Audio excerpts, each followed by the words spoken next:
Live mula sa GMA Network Center, 20 taon nang nakatutok. 24 oras. Magandang gabi po, Luzon, Visayas at Mindanao. Ultimo medical evacuation ng sundalong naputulan ng daliri. Walang awang hinaras ng mga Chino sa Ayungin Shoal nitong Lunes. Base yan sa mga videong bagong release ng AFP kung saan kita rin ang paninilaw nila ng laser at pagkuha sa mga baril ng Philippine Navy. Hulikam din ang pamamato ng mga Chino na may dalang palakol at pananaksak sa mga inflatable boat ng Pilipinas na inipit ng 5 nilang bangka. Mula sa Palawan, nakatutok live si Joseph Moro. Joseph. Emil, ng kuyog, nanguha ng mga gamit at armas at ng butas ng mga bangka ng tear gas at ng laser pa. Yan ang ginawa ng China Coast Guard sa mga Pilipinong sundalo sa Ayungin Shoal base sa mga video na inilabas ng Armed Forces of the Philippines.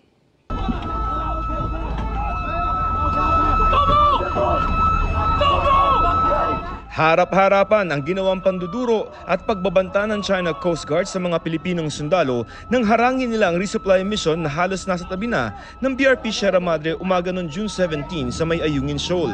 Sa loob ito ng Exclusive Economic Zone ng Pilipinas. Taga-China Coast Guard ang nakasuot ng orange na life vest na ito na makikitang sumisigaw at may hawak pang palakol. Samantalang mga naka-brown fatigue ang mga sundalong Pilipino. Sa videong ito na ipinadala ng Armed Forces of the Philippines, tinalian na ng China ang inflatable boat ng Pilipinas na sinisikap bawiin. Maririnig din ang mga malalakas na sirena. Nakalapit na sa mga oras na yon ang mga inflatable boats ng Pilipinas sa BRP Sierra Madre. Pero hindi siya pinapakinggan ng China Coast Guard. Sa halip, may makikita pang sinungkit na itim na bag ang China Coast Guard sa bangka ng Pilipinas. Ayon sa AFP, 7 matataas na kalibreng baril ang ninakaw ng China at hindi pa binabalik pati na mga cellphone ng mga sundalo. Ang 2 inflatable boat ng Pilipinas inipit ng 5 bangka ng China at sinampahan pa nila. Parang mga pirata na po sila dun sa mga ginawa nilang actions na yan. Habang nagkakagulo, 2 barko ng China ang biglang nagbukas ng laser papunta sa mga Pilipinong sundalo. Pero hindi lamang laser ang ginamit ng China, pati tear gas. Sa videong ito, makikita ang naputulan ng hinlalaki na si Seaman First Class Underwater Operator Jeffrey Facundo. Habang ginagamot, makikita ang bangka ng China na lumalapit pa. Tropa natin yan? Sa isa pang video, nanunutok ng mga matatalas na sandata ang China Coast Guard. Binuhusan sila ng tubig ng mga sundalong Pilipino mula sa BRP Sierra Madre. Maya-maya, isa sa mga Chinese Coast Guard pinagsasaksak ang inflatable boat ng mga Pinoy. Sa itaas na bahagi ng video, nakikipaghatakan ang mga Pilipino sa China Coast Guard. Sa isang bahagi ng kaguluhan naman, makikitang may binabato ang mga China Coast Guard. Nagbabatuhan na, Ang isang inflatable boat ng Pilipinas na ito na papunta rin sana sa Sierra Madre, dinikitan ng 2 China Coast Guard para ilayo sa Ayungin. Bandang alas 8 ng umaga, humingi na ng rescue ang Philippine Navy sa Philippine Coast Guard. Nasa 12 nautical miles o 24 kilometers noon ang BRP Bagakay at BRP Cabra ng Philippine Coast Guard. Pero maging ang medical evacuation, hinarang at hinaras. 3 Hubei missile patrol ng China ang pumalibot sa medical evacuation team ng PCG habang inikot-ikutan ng mga bangka ng Pilipinas na nakikipagnegosasyon sa China. Mula nang harangin ng China Coast Guard ang RORE mission sa Ayungin Shoal umaga ng June 17, inabot ng hanggang gabi ang rescue operation at pakikipagnegosasyon na ginawa ng Philippine Coast Guard. Alas 11 na ng gabi nang pumayag ang China na i-evacuate si Facundo na naputulan ng hinlalaki pero patuloy na maaligid ang mga barko ng China. Sa di kalayuan, kita rin ang hospital Navy ship nila. Nakapaligid din ang iba pang mga bangka ng China Coast Guard na kinukunan pa ang Philippine Coast Guard galing sa BRP Cabra. Matapos ang insidente, ganito na ang naging itsura ng mga inflatable boat ng Philippine Navy. Basag-basag ang salamin, sira-sira ang equipment at punit-punit na ang inflatable boat.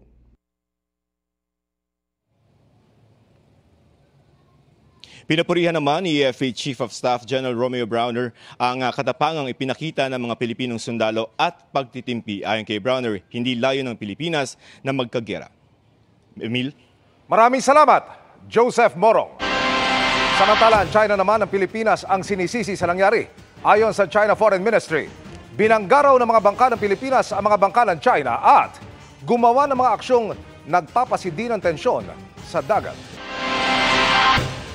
Kasunod ng mas agresibong pangaharas ng China sa ayungin, nanawagan na ang isang komite sa Senado sa Pangulo na i-convene ang National Security Council. Kabilang sa gustong matukoy ay kung sapat ang dahas ng China para magpasaklolo gamit ang Mutual Defense Treaty ng Pilipinas at Amerika. Nakatutok si Chino Gaston.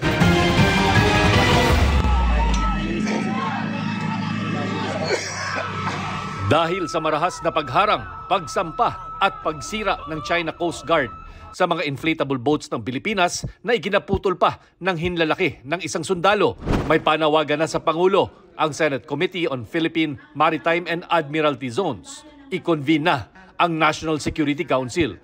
Bukod sa mga miyembro ng gabinete, military at defense officials, kasama rin dyan ang mga dating Pangulo. Kabilang sa dapat aniyang matalakay ay kung may nangyaring armed attack na isa sa batayan para ipatupad ang Mutual Defense Treaty ng Pilipinas at Amerika.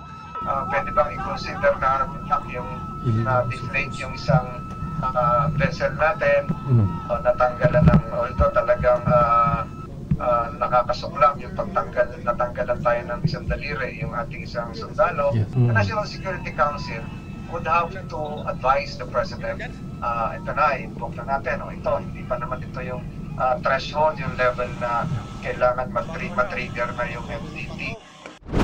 Dahil nakababahala na, ayon kay Senate President Chis Escudero, humihingi siya ng full briefing tungkol sa pagharang ng China sa resupply mission sa ayungin nitong Lunes. Pati na ang mga ginagawang hakbang ng Department of Foreign Affairs na dapat aniya ay higit pa sa diplomatic protest. Sabi ni Escudero, dapat maghanap ng paraan para makausap ang mga Chinese Foreign Ministry officials para di na lumala pa ang sitwasyon nang di sinusuko ang mga karapatan ng Pilipinas sa pinag-aagawang teritoryo.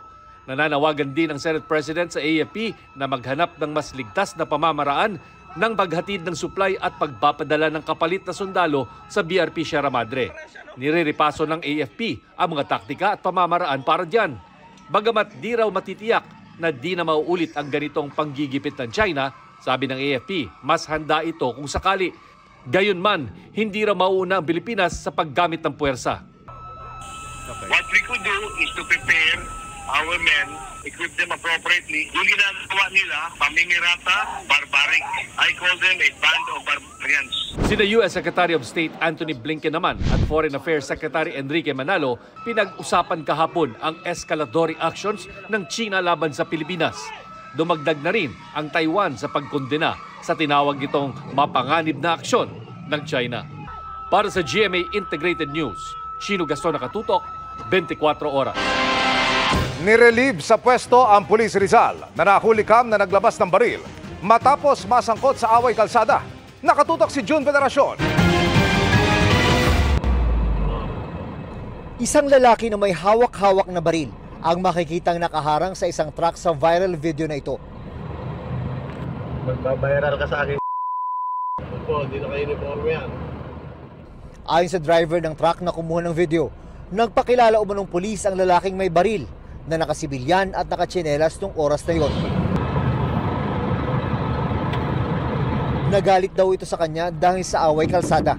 Ang videong ito umabot na sa mahigit 3 milyong views matapos i-post sa social media. Ang lalaking nasa video, nakumpirmang isang pulis na naka-assign sa Morong Rizal Municipal Police Station. Agad siyang pinarelieve sa pwesto habang inihahanda ang kasong administratibo laban sa kanya. Ang ginawa naman ng hepe ng Morong is restrictive custody at nandun naka-confine lang sa police station and recall ko na rin yung kanyang service firearm. Dito sa Morong Municipal Police Station, naka-restrictive custody ngayon ang pulis na nasangkot sa road rage incident. Ang driver naman ng 16-wheeler na kanyang nakagitgitan sa kalsada, hindi pa rin nagsasampa ng reklamo hanggang ngayon. Kwento ng pulis sa kanyang hepe, Galing siya sa Antipolo City at pauwi na ng bayan ng Morong noong June 16 nang magitgit siya ng truck driver sa Antipolo Teresa Road. Pinahinto niya raw ang truck pero 2 beses siyang hindi pinansin. Sa pangatlong beses lang tumigil, dito na siya na videohan na may hawak na baril. Definitely hindi natin pagtatakpan yung pagbunot ng baril. Pero yung kanyang version naman, nag-freewheeling lang daw siya along Zigzag Road sa Antipolo Teresa Road na yon. And then all of a sudden, merong biglang nag-overtake sa kanya na isang 16-wheeler truck, kinat daw siya. Paalala naman ng pulisya sa lahat, huwag pairali ng init ng ulo sa lansangan. It can happen to anyone. Ako, madalas na rin akong natagis, no? But of course, pibilang ka muna, no? You count 1 to 10, hinga ka ng malalim. Para sa GMA Integrated News, June Veneracion, Nakatutok, 24 Oras. Kasunod ng kanyang pagbitiw sa gabinete, ang alingas-ngas na posibleng maging oposisyon si Vice President Sara Duterte ayon sa naging opisyal ng dating administrasyon. Pero ibang kahulugan ng oposisyon yan ayon sa Liberal Party. Nakatutok si Tina Panganiban Perez. Si Vice President Sara Duterte mismo ang nagsabi ang tinaguriang unit team nila ni Pangulong Bongbong Marcos noong 2022 para lamang noong eleksyon. Ngayong kumalas na ang bise sa gabinete ng presidente at sa gitna ng tila umaasim na turingan ng pamilya Marcos at pamilya Duterte, mananatili ba ang bise bilang kaalyado o magiging oposisyon? May 2 pakahulugan ng oposisyon para sa Pangulo ng Partido Liberal, ang itinuturing na opposition party mula noong 2016. Pwedeng maging oposisyon dahil magkaiba ang paniniwala at ideolohiya. Pwede ring oposisyon dahil magkaiba ang partido. Si Vice President Sara ay pwedeng i-assume niya ang partisan opposition to the administration of President Marcos Jr. Ngunit, ang tunay na oposisyon, ang ideological and consensus opposition ay mananatili sa Liberal Party of the Philippines. Ang oposisyon namin ay both sa current administration at sa breakaway power block ng mga Duterte. As of now, I think there is no ideological affinity between the Liberal Party and Vice President Sara Duterte. Wala pang pahayag si Vice President Duterte tungkol sa magiging relasyon nila ng Pangulo. Pero may mga pahayag ang ilang dating opisyal ng Duterte administration na posible umano siya maging oposisyon. Hininga namin ang pahayag ang atin ng Pangulo na si Senador Amy Marcos na kilalang malapit sa bise. Pero hindi ito nagkomento. Hindi ko po alam. Si dating Pangulo at ngayon Pampanga 2nd District Representative Gloria Macapagal-Arroyo, na kilalang kaalyado ng bise, sinabing wala siya sa posisyon para magkomento, lalo pat hindi raw nagbibigay ng rason ng bise kung bakit siya nagbitiw sa gabinete. Hinihingan pa rin namin ng reaksyon si dating Pangulong Rodrigo Duterte at iba pang miyembro ng pamilya Duterte. Para sa GMA Integrated News, Tina Panganiban Perez, Nakatutok, 24 Oras. Aprobado na ng National Food Authority Council ang pagbebenta ng mga nalulumang buffer na bigas sa halagang 29 pesos. Pero hindi raw lahat makakabili niyan sa programang Target Ilunsad sa susunod na buwan. Nakatutok si Bernadette Reyes. Sarado na ang tindahan ng 29 pesos na kilo ng bigas sa Kadiwa Market sa Quezon City nang dumating ang 79 anyos na si Lolo Rolito. Nagtaksi pa naman siya para lang mahabol ito sa paniwalang mababawi ang pamasahe sa matitipid sa bigas na abot 50 pesos kada kilo sa palengke. Ang problema, wala na pala kami makuhang bigas. Disappointed ako. Pero wala tayong magagawa kundi tanggapin na lang, kulang eh. Dismayado rin ang mga nagpunta sa Kadiwa Store sa Bureau of Plant Industry sa Maynila na karamihay may edad na. Hindi rin kasi sigurado kung kailan darating ang murang bigas doon. Anong gagawin namin dyan sa gulay kung wala namang bigas? Sabi, isadya namin dito talaga yung bigas kasi murang halaga po. Limitado pa rin kasi ang supply ng murang bigas. Pero sa Hulyo, target ng ilunsad ang Bigas 29 program. Inaprubahan na kasi ng National Food Authority Council ang pagbibenta ng aging o nalulumang buffer stock na bigas ng NFA basta maayos pa ang kondisyon at pwede pang kainin. Yung aging rice natin, 3 months for rice and 6 months for palay, ini-ensure ng ating kagawaran na maganda yung quality na ipapamahagi, ibebenta. Ito yung 29 pesos na bigas na mabibili dito sa Kadiwang Market. Ang bawat pack naglalaman ng 3 kilo. Pero sa sandaling ma-roll out na ang Bigas 29 program, ang magiging alokasyon, 10 kilo kada household kada buwan. Pero nauuntian si Annabel sa limitasyong yan. Pabalik-balik nga siya sa pila para makabili ng mas maraming murang bigas. Madami kami. 6 kami. Kaya? Mura dito. Kaya dito na ako pabalik-balik. Sinasabihan na po namin na ganun na wag nang bumalik kasi yung iba din na nakakabili. Namumukha naman din po. Saka yun sa ID. Para-paras lang din po. Pero yung iba din po, mulit na rin po din. Para maiwasan ito, maglalabas ng guidelines ang DA. Ililimita rin ito sa mga miyembro ng 4Ps, senior citizens, PWD at mga solo parent. Yung purpose and intent nitong Bigas 29 program ay para sa mga vulnerable sectors. So una, mga mahihirap. Para sa GMA Integrated News, Bernadette Reyes, nakatutok 24 oras. Good evening mga kapuso! Ready to sparkle even brighter ang ilan sa ating Sparkle Stars from their fittings to skincare para sa inabangang GMA Gala 2024. Ang ilang GMA executive naman abala na rin sa magiging look and vibe ng event. Makichika kay Lars Santiago. Puspusan at tuloy na ang paghahanda para sa highly anticipated na GMA Gala 2024. Ngayong araw, nagkaroon ng food tasting para sa ihahanda sa espesyal na Kapuso event. Mismong ang executive chef na si Mike Brammer ang naghanda ng mga pagkain. Si GMA Network Senior Vice President, Attorney Annette Gozon Valdez, ang nanguna sa food tasting. Siyempre, kailangan paghandaan ito kasi yung feedback natin from last year's gala is they love the food. So, nape-pressure kami, kailangan ganun ulit yung feedback and we want to offer them something even better if that's possible. I got some successful items, what I bring back, what you guys loved last year. And I have some new dishes, so our first new dishes. Nagkaroon na rin ng mahabang pag-uusap tungkol sa magiging look ng venue, kasama na ang pagkuha ng larawan at video ng mga dadalo.